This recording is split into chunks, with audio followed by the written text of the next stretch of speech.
Although its season is the opposite of what we have here in the U.S., it is increasingly green down under. Our next guest joins us now to talk about the Melbourne Convention and Exhibition Center and how in many areas Melbourne is definitely leading the way. Lee Harry is CEO of the Melbourne Convention and Exhibition Center, and we welcome him to Sky Radio. Mr. Harry, thanks for joining us. Good to be with you, Dennis.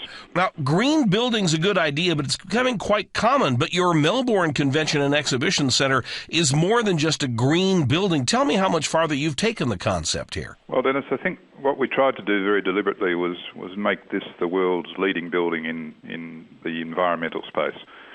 And so we designed it that way. What we've done, whether it be through air conditioning, whether it be through building materials, solar hot water, black water treatment plants, all of the things that we've put into this building to achieve two things, the environmental rating, but to make sure that the delegate comfort is actually at an extraordinarily high level. Now, I understand you've won a number of awards in a variety of areas for that center. Tell me some of the awards and how they benefit your organization. Well, there have been a number of awards, Dennis, but rather than go through all of them, I guess the critical ones are the Australian Property Institute, which is our national body, has recently given the venue 2 awards for the environmental rating of the building.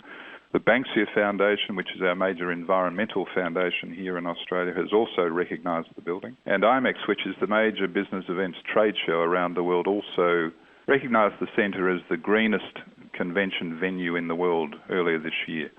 So those things are all adding to the reputation of the building in Sydney in terms of our environmental credibility. Now, what kind of, I know it's fairly new, it's only been a few months, but what kind of financial impact is the centre bringing to your region? Well, you're right, it is early days, but our booking strength already is that we have 54 international conventions already booked in and 250 national. Our expectation is that we will achieve $200 million a year of economic impact for Melbourne and our state, Victoria.